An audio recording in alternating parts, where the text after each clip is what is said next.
کیا ہے کہ خواتین کا پہلو اگر سدھر جائے تو ہماری دنیا سدھر جائے گی، آخرت بھی سدھر جائے گی۔ جو خالص دنیا دار ہیں انہوں نے بھی اس بات کو کہا، نپولین نے کہا تھا کہ تم مجھے اچھی ماں دو، اچھی مائیں دو، میں تمہیں اچھی نسل دوں گا، میں تمہیں اچھی قوم دوں گا۔ نپولین ایک سپہ سالار، اچھا فیوچر، بہترین بھوش آپ کے ہاتھوں پر ہے، آپ کے ہاتھوں پر ہے۔ میں دامن پھیلا کر آپ سے بھیک مانگتا ہوں، میں ہی نہیں بلکہ معاشرے کے سارے ذمہ دار دامن پھیلا کر آپ سے التجا کرتے ہیں کہ میں سب سے پہلے جنت میں جانے کے لیے جنت کا دروازہ پکڑتا ہوں۔ جنت کا دروازہ میں نے پکڑا شب معراج میں، تو مجھ سے پہلے ایک خاتون آ گئی اور مجھ سے جرح کرنے لگی، بحث کرنے لگی، مجھ سے تنازع کرنے لگی کہ اے محمد، تم سے پہلے میں جنت میں جاؤں گی، تم سے پہلے میں جنت میں جاؤں گی، مجھ سے پہلے تم جنت میں نہیں جا سکتے۔ اعوذ باللہ من الشیطان الرجیم، بسم اللہ الرحمن الرحیم۔ یا ایھا الذین آمنوا قوا انفسکم وأہلیکم نارا وقودها الناس والحجارہ علیہا ملائکۃ غلاظ شداد لا یعصون اللہ ما امرهم ویفعلون ما یؤمرون۔ وقال النبي صلى الله عليه وسلم كل مولود يولد على الفطرة إما أبواه يهودانه أو يمجسانه أو ينصرانه أو كما قال۔ لائق احترام اور لائق سب ستائش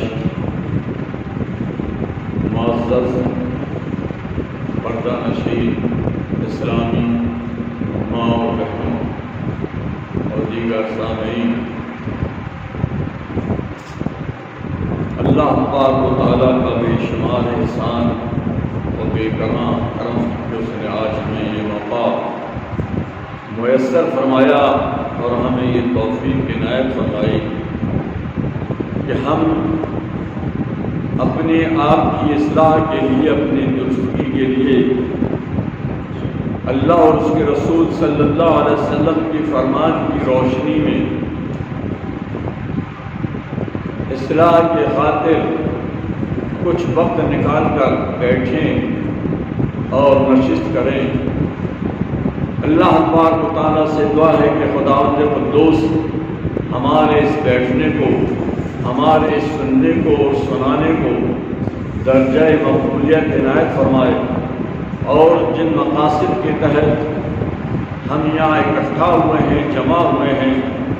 وہ مقاصد کیا ہیں، ان مقاصد کی بات اور ان مقاصد کی وضاحت اور کیفیت مجھ سے ماقبل جو مقررین ہیں انہوں نے کر دی ہے۔ بات سمجھ میں آ گئی ہوگی کہ ہمارے اس جلسے کا مقصد کیا ہے۔ میری ماں اور بہنوں، جلسے کا مقصد یقیناً اصلاح معاشرہ ہے،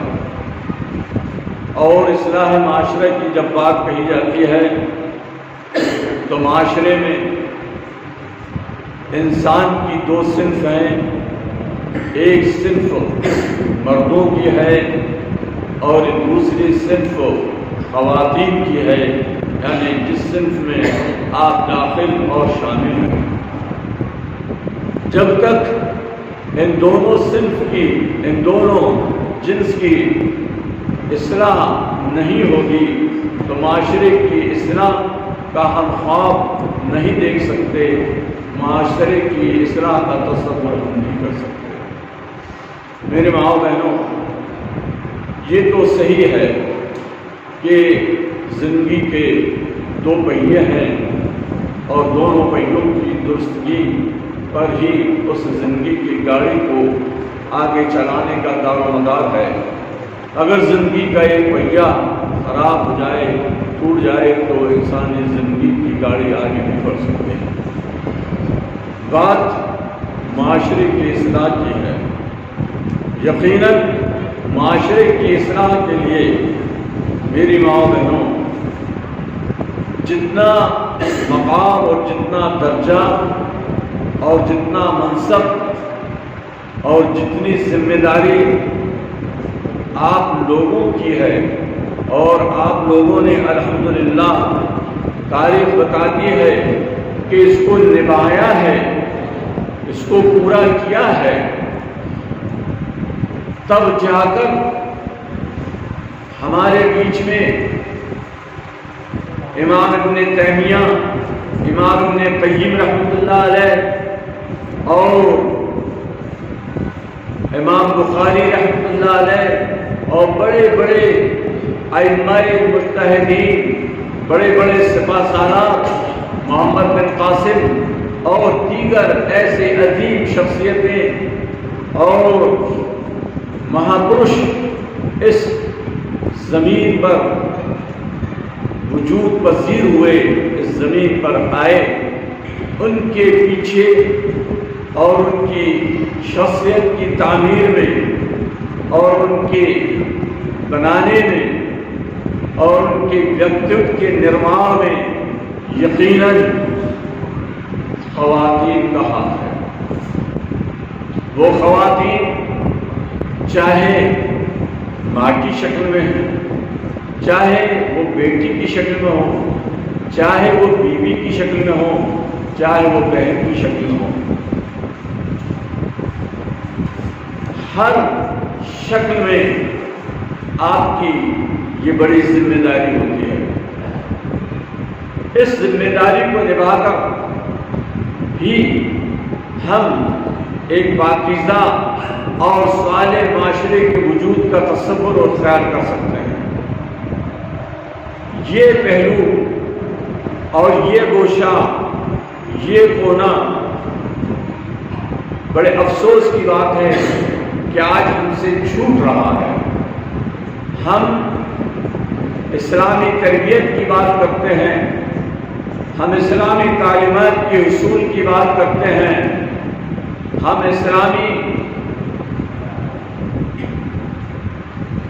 اسلام کی روشنی میں رہن سہن کی باتیں کرتے ہیں، تو ان ساری باتوں پر مرد حضرات کا حصہ زیادہ ہوتا ہے، ان کی حصہ داری زیادہ ہوتی ہے، آپ خواتین کی حصہ داری کم ہوتی ہے۔ تاہم الحمدللہ آج یہ جو مساجد تعمیر ہو رہی ہیں اور مساجد میں یہ انتظام کیا جا رہا ہے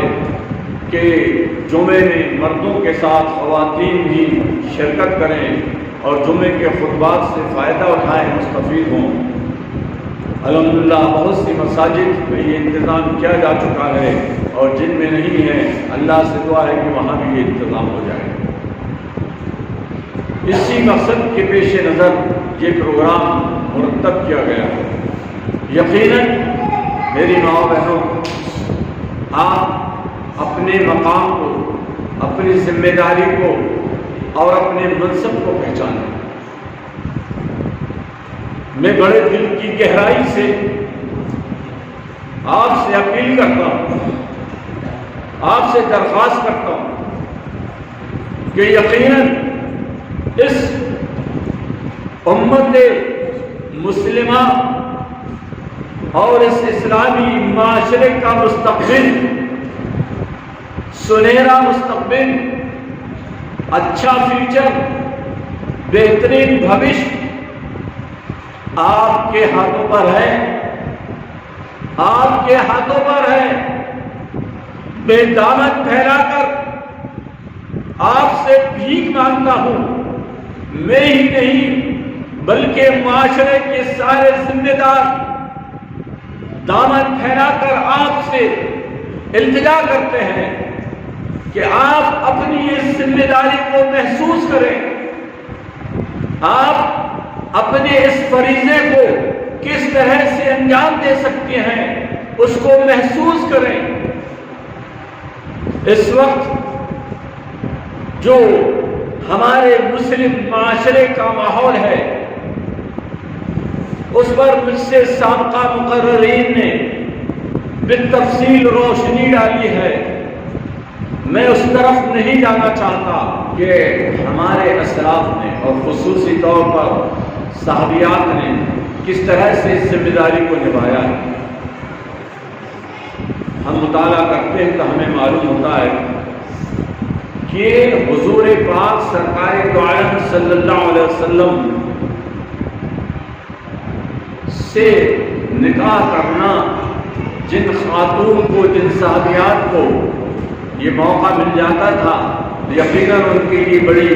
خوش نصیبی ہوتی تھی کہ وہ ازواج مطہرات کے گروپ میں شامل ہو گئی، اور بڑی خوش نصیب امہات المومنین رضی اللہ تعالیٰ عنہ اجمعین۔ لیکن دیکھیے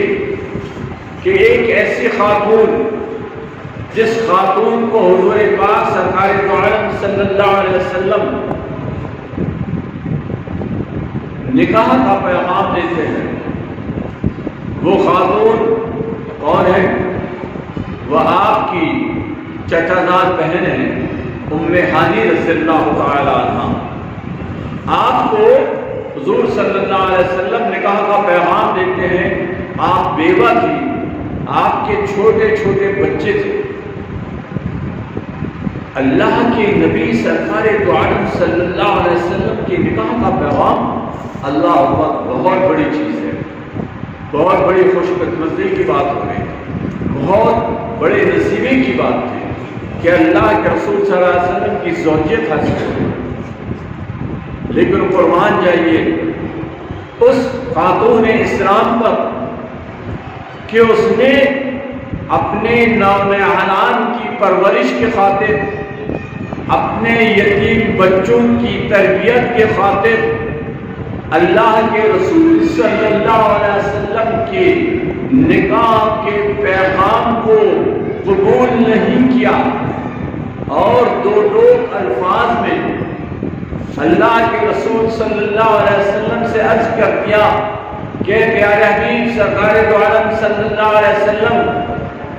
آپ میرے نزدیک دل و جان سے محبوب اور پسندیدہ ہیں، لیکن بات یہ ہے کہ میں بیوہ ہوں اور میرے چھوٹے چھوٹے بچے ہیں، اگر میں آپ سے نکاح کرتی ہوں اور آپ کے خیال میں اور آپ کی خدمت میں مشغول ہو جاتی ہوں تو یہ چھوٹے یتیم بچے بے سہارا ہو جائیں گے، تربیت سے محروم ہو جائیں گے، محبت سے محروم ہو جائیں گے، سرپرستی سے محروم ہو جائیں گے۔ اور اگر میں آپ سے نکاح کرتی ہوں اور بچوں کی تربیت اور بچوں کی پرورش کی طرف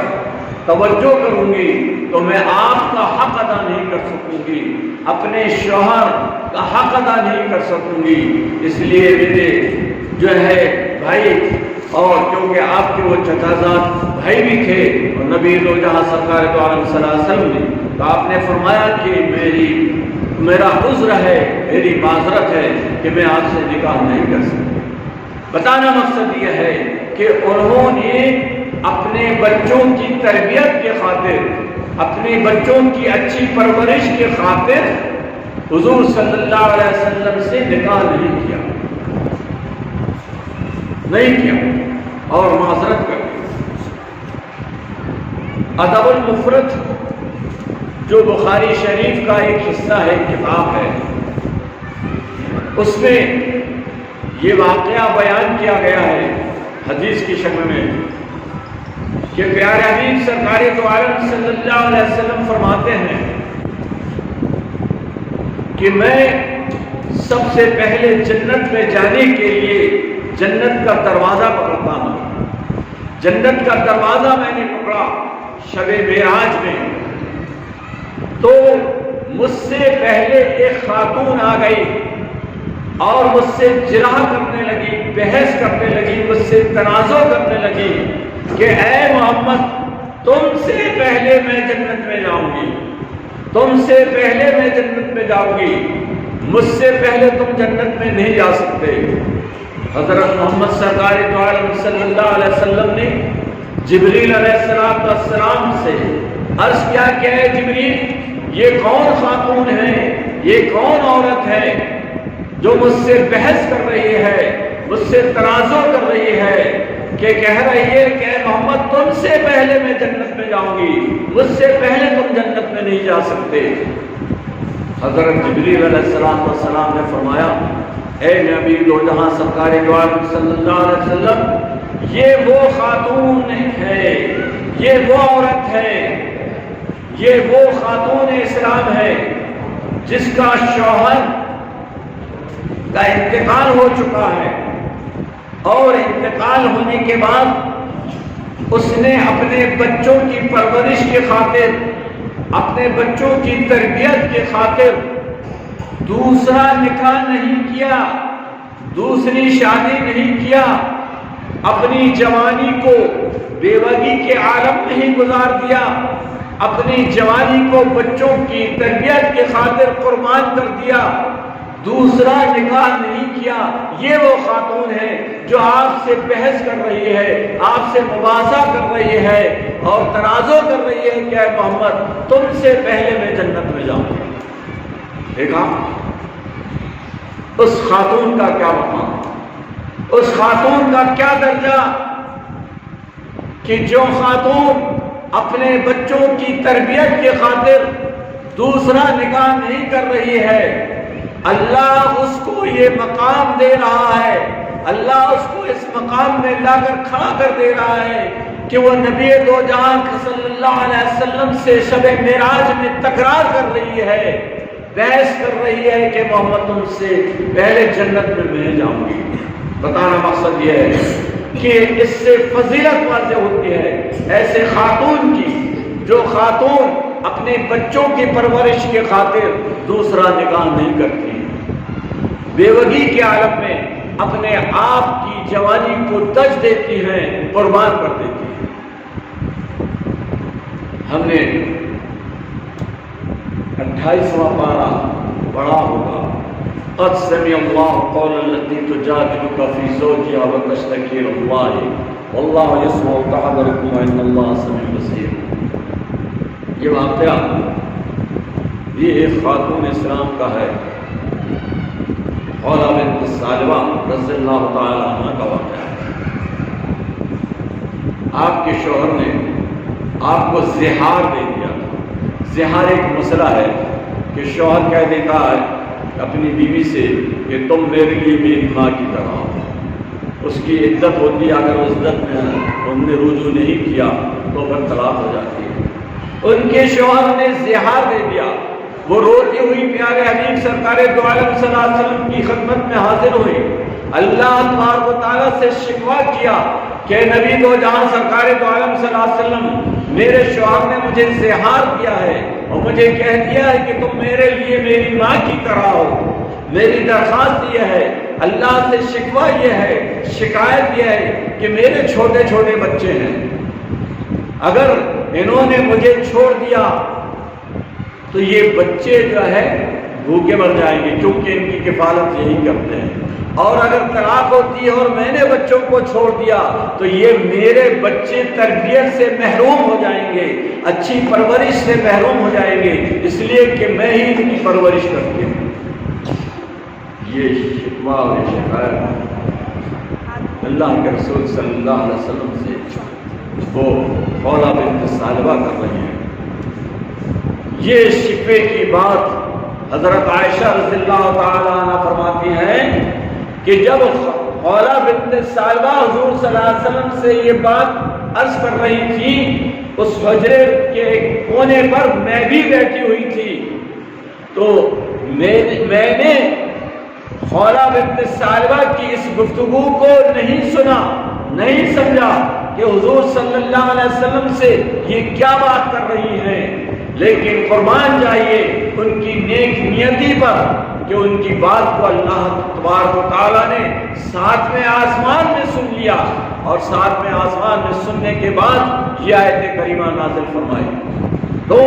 فکر تھی ان کو اپنے بچوں کی پرورش کی، توجہ تھی ان کو اپنے بچوں کی جو ہے محرومی کی کہ میرے بچے لاوارث نہ ہو جائیں، تربیت سے محروم نہ ہو جائیں۔ معلوم ہے اس خاتون کا کیا مقام ہوا جب حضرت عمر فاروق رضی اللہ تعالیٰ عنہ اپنے دور خلافت میں جا رہے تھے، اس عورت نے یعنی خولا بنت ثعلبہ نے عمر فاروق کو آواز دے کر روکی، چلتے ہوئے عمر فاروق جو ہے رک گئے۔ عمر فاروق رضی اللہ تعالیٰ عنہ کے ساتھ آپ کے صحابہ، آپ کے ساتھی بھی تھے، وہ آگے بڑھ گئے۔ کہا کہ عمر فاروق آپ اس خاتون اور اس بڑھیا کی خاطر رک گئے، چلیے ہم آپ کا کب سے انتظار کر رہے ہیں۔ عمر فاروق رضی اللہ تعالیٰ عنہ نے فرمایا کہ میرے ساتھیوں، کیا میں اس عورت کی بات سننے کے لیے نہ رکوں جس عورت کی بات کو اللہ تبارک و تعالیٰ نے ساتویں آسمان میں سنا ہے؟ تم مجھے اس سے روک رہے ہو۔ حضرت عمر فاروق اس عورت کی بات سننے کے لیے رک گئے، توجہ دی۔ یہ مقام ہے، یہ درجہ ہے۔ تو میری ماں بہنوں، اللہ تبارک و تعالیٰ نے آپ کے اندر ایسی صلاحیت رکھی ہے، ایسی طاقت رکھی ہے کہ اگر آپ چاہو تو سمندر کے دریاؤں کے رخ کو بدل سکتی ہو، آپ چاہو تو ہواؤں کی سمت کو بدل سکتی ہو۔ آپ کے اندر بڑی خوبی ہے اور بڑی طاقت ہے، بڑی صفت ہے، آپ کی زبان میں بڑی تاثیر ہے، آپ کی بات میں بڑا اثر ہے۔ یہ دنیا کی تاریخ بتا رہی ہے، اور اسی وجہ سے دنیا کی تاریخ نے اس بات کی طرف جو ہے توجہ دی ہے کہ جو دنیا کی تاریخی شخصیت ہے، جنہوں نے اس دنیا میں سدھار کی کوشش کیا ہے، اصلاح کی کوشش کیا ہے، تو انہوں نے یہی پیغام دیا ہے اور اسی طرف توجہ دیا ہے کہ خواتین کا پہلو اگر سدھر جائے تو ہماری دنیا سدھر جائے گی، آخرت بھی سدھر جائے گی۔ جو خالص دنیا دار ہیں انہوں نے بھی اس بات کو کہا۔ نیپولین نے کہا تھا کہ تم مجھے اچھی ماں دو، اچھی مائیں دو، میں تمہیں اچھی نسل دوں گا، میں تمہیں اچھی قوم دوں گا۔ نیپولین ایک سپہ سالار تھا، اس سے لوگوں نے کہا کہ ہم اصلاح چاہتے ہیں، اچھی قوم چاہتے ہیں، اچھی نسل چاہتے ہیں، اچھے نوجوان چاہتے ہیں۔ ان کے جواب میں نیپولین نے کہا تھا کہ تم اچھی نسل چاہتے ہو، اچھے نوجوان بیٹا بیٹی چاہتے ہو تو تم مجھے اچھی مائیں دو، تم مجھے اچھی مائیں دو، میں تمہیں اچھی نسل دوں گا۔ تو اچھی مائیں کہاں سے ملے گی؟ اچھی مائیں ہماری زیر تربیت بیٹیوں کے ذریعے تیار ہوگی، جو آج ہماری بیٹی ہیں، ہماری بہنیں ہیں، کل کو جا کر کسی کی بیوی ہوں گی، کل کو جا کر کسی آنے والی نسل کی جو ہے ماں بنے گی، ان کی گود پر بچے پرورش پائیں گے۔ اگر وہی گود جو اسلام کا اور تربیت کا پہلا گہوارہ کہلاتا ہے وہ اگر صحیح اور درست ہوگا تو یقیناً اس گود پر پرورش پانے والے بچے بھی صحیح اور درست ہوں گے۔ اس لیے آج اسلامی معاشرے کو اچھی گودوں کی ضرورت ہے، اچھے گہواروں کی شکل میں اچھے گہواروں کی ضرورت ہے، اچھی خواتین، اچھی بیٹی اور اچھی بیوی اور اچھی ماؤں کی شکل میں۔ یہ بہترین تربیت کے ذریعے سے ہم حاصل کر سکتے ہیں۔ اور جیسے میں نے عرض کیا کہ آپ کے اندر یہ صلاحیت ہے کہ آپ اپنے گھر کے ماحول کو سدھار سکتی ہو، بے نمازی شوہر کو نمازی بنا سکتی ہو، بگڑے ہوئے بیٹے کو سدھار سکتی ہو، اس کو راہ راست پہ لا سکتی ہو۔ فرعون جیسے ظالم اور سخت مزاج اور سخت دل بادشاہ کو اس کی بیوی نے اپنی بات منوا لی تھی۔ قرآن میں سورہ قصص میں نے کل بھی چھوئی میں یہ بات بیان کیا تھا کہ اللہ تبارک و تعالیٰ نے فرمایا وَقَالَتِ امْرَأَتُ فِرْعَوْنَ قُرَّةُ عَيْنٍ لِّي وَلَكَ لَا تَقْتُلُوهُ عَسَىٰ أَن يَنفَعَنَا أَوْ نَتَّخِذَهُ وَلَدًا۔ فرعون کی بیوی، فرعون کون تھا ہم جانتے ہیں، حضرت آسیہ نے کہا کہ میرے سرتاج اس بچے کو قتل نہ کرو۔ جو بچہ ایک تابوت میں بہتا ہوا ان کے محل کے دریا میں سامنے سے بہ رہا تھا، حکم ہوا کہ اس کو اٹھا لو، اٹھا لیا گیا، دیکھا کہ ایک نارینہ بچہ ہے۔ جس فرعون نے سب سے پہلے جو ہے ایک پیشین گوئی کے مطابق اعلان کر دیا تھا کہ اس ریاست میں، میری ریاست میں، میری حکومت میں جتنے بھی لڑکے پیدا ہوں گے سب کو ذبح کر دیا جائے۔ چنانچہ جتنے بھی لڑکے پیدا ہوتے تھے سب کو ذبح کر دیا جاتا تھا۔ لیکن وہ بچہ جو تابوت میں ان کو دریا سے ملا تو بیوی نے کہا کہ آپ اس کو قتل مت کریے، اور یہ ہو سکتا ہے کہ ہم کو فائدہ پہنچائے اور ہم اس کو اپنا بیٹا بنا لیں، یہ بچہ ہماری اور تمہاری آنکھوں کی ٹھنڈک ہو، کیونکہ فرعون کی کوئی اولاد نہیں تھی۔ فرعون نے اس آسیہ اپنی بیوی کے اس بات کو مان لیا، تسلیم کر لیا اور اپنا وہ آرڈر اور وہ حکم واپس لے لیا جو اس کے تحت جو ہے ہزاروں بچوں کا قتل عام ہوا تھا۔ تو آپ کی زبان میں وہ طاقت ہے، یہی وہ شخصیت آسیہ ہے جن کا ہاتھ موسیٰ کی بنانے میں، موسیٰ کی پرسنالٹی کے پیچھے تھا۔ موسیٰ علیہ السلام ایک جلیل القدر نبی اور رسول گزرے ہیں، آپ نے تو نبوت کا فریضہ انجام دیا اور اللہ نے آپ کو نبوت سے سرفراز کیا، لیکن جو اسباب بنے آپ کی تربیت کے لیے، جو اسباب بنے آپ کی تعمیر کے لیے، آپ کی شخصیت کے نرمان کے لیے، اس کے پیچھے خاتون عورتوں کا ہاتھ تھا، آسیہ کا ہاتھ تھا۔ آپ کی موسیٰ کے شخصیت کی تعمیر پیچھے آپ کی والدہ کا ہاتھ تھا، موسیٰ کی شخصیت کی تعمیر کے پیچھے موسیٰ کی بہن کا ہاتھ تھا، موسیٰ کی شخصیت کی تعمیر کے پیچھے موسیٰ علیہ السلام کی بیوی کا ہاتھ تھا۔ وقت نہیں ہے، ختم ہو رہا ہے، نہیں تو میں مزید اس سلسلے میں گفتگو کرتا کہ عظیم شخصیتوں کی تعمیر اور ان کے نرمان کے پیچھے خواتین کا ہاتھ ہے۔ اس لیے آپ اپنے اس ہاتھ کو مضبوط کریے، اسلامی تعلیمات کے ذریعے سے اپنے مزاج کو مضبوط کریے، پختہ کریے، اور آپ کے گھر میں آپ کے زیر نگی پرورش پانے والے بچے بچیوں کی صحیح تعلیم اور تربیت کیجیے تاکہ ہمارا یہ اسلامی معاشرہ جو ہے درست ہو سکے اور اسلامی معاشرے پر پروان چاہنے والے یہ نونہالان بچے اور بچیاں کل کو چل کر اچھے مومن اور مسلمان مرد اور عورت کہلانے کے لائق ہو، اور ہمارا یہ اسلامی معاشرے کا وہ خاکہ جو آج خاکہ ٹوٹ رہا ہے، خراب ہو رہا ہے، ایک بہترین شکل میں تبدیل ہو جائے۔ اس لیے میری پھر سے آپ سے درخواست ہے، پھر سے میری التجا ہے کہ آپ اپنے مقام کو پہچانیے۔ اللہ کے رسول صلی اللہ علیہ وسلم نے الا کلکم راعٍ کے تحت یہ لمبی حدیث میں بھی فرمایا تھا، والمرأة راعیۃ علی اہل بیت زوجہا وآلہ، کہ عورت بھی نگہبان ہے، چروایا ہے، جس طرح سے کہ چروایا اپنے ریوڑ کا نگہبان ہوتا ہے، اور اگر اس ریوڑ میں کوئی جانور ختم ہو جاتا ہے تو اس سے بازپور ہوتی ہے، تو عورت کو بھی ذمہ دار بنایا گیا ہے۔ آپ اپنی ذمہ داری کو محسوس کریے اور اس ذمہ داری کو بحسن خوبی نبھائیے انشاءاللہ العزیز۔ جیسے کہ میں نے کہا تھا کہ آپ کے ہاتھوں پر قوم کا بھوش ہے، آپ چاہیں تو اس بھوش کو سنہرا کر سکتے ہیں، اور آپ چاہیں تو اس بھوش کو، اس مستقبل کو تاریک کر سکتے ہیں۔ تو کون سی مسلم خاتون ہوگی، کون سی مسلم عورت ہوگی جو اسلامی مستقبل کو، اسلامی قوم کے بھوش کو تاریک بنانا چاہے گی؟ یقیناً ہر خاتون یہی چاہے گی کہ میرے ہاتھوں کے ذریعے سے، میرے شخصیت کے ذریعے سے، میرے پرسنالٹی کے ذریعے سے، میرے ویکتوت کے ذریعے سے میرے اس قوم کا مستقبل روشن اور درخشاں ہو۔ اگر یہ خواہش اور یہ جذبات ہیں تو ہم کو یہ ذمہ داری تربیت کی اپنے اولاد کے ذمے سے نبھانا پڑے گا۔ اللہ تبارک و تعالیٰ ہم تمام کو یہ توفیق دے، اپنی اپنی ذمہ داری کو اپنے اپنے حلقے پر انجام دینے کی توفیق عنایت فرمائے۔ اے الہ بارگاہ، ہم تیری اس